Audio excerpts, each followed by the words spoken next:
trame globale sur le profil du franchisé, la première des choses, on doit avoir un entrepreneur. Et ça, pour moi, c'est un des éléments clés. L'entrepreneur qui a une ambition, qui a envie de s'impliquer, qui a envie de créer. Cet entrepreneur, il doit être commerçant, il doit être commercial, ça doit aussi être un manager, ça doit être un gestionnaire. C'est quelqu'un qui aura une envie de vivre au sein d'un réseau, donc il y a un esprit communicant. Et j'insiste sur ce point-là, ce n'est pas uniquement un entrepreneur indépendant, c'est bien un entrepreneur qui a envie de participer et de vivre la politique de l'entreprise. Voilà pour moi les caractéristiques essentielles.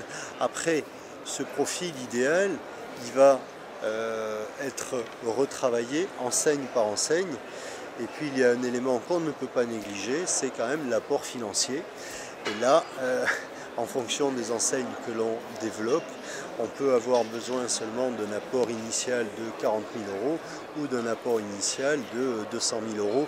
Donc inéluctablement, les profils sont différents en fonction des apports. J'ai insisté tout à l'heure sur être entrepreneur, mais avoir ce côté communicant, ce côté j'accepte d'être dans une structure dans laquelle il y a une politique commerciale que le franchisé doit appliquer, puisque le franchiseur a des obligations et des devoirs, mais le franchisé a aussi des obligations et des devoirs. Et les deux doivent avancer ensemble. Une franchise qui aurait que des entrepreneurs très individualistes, je ne lui donne pas forcément une durée de vie très importante. Dans le cadre de l'externalisation du recrutement, la première des choses, c'est que le profil idéal du franchisé soit clairement défini par le franchiseur. Et donc la personne qui traite la sélection des candidats doit avoir en tête ce profil idéal et maîtriser complètement la politique de l'entreprise, la culture de l'entreprise, les valeurs de l'entreprise et chercher à trouver l'adéquation entre les contraintes du franchiseur, les obligations du franchiseur par rapport à la définition de ce profil et les qualités intrinsèques de chaque franchisé.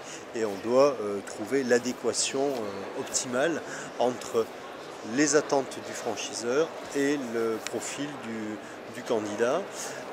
Mais c'est quelque chose qui s'externalise très bien à partir du moment où les choses sont clairement définies. Le franchiseur a besoin effectivement de séduire via un concept différenciant, un concept innovant, via des éléments de rentabilité significatifs qui vont donner envie, et le professionnalisme de l'enseigne va stimuler le futur franchisé avec des supports qualitatifs, avec une présentation.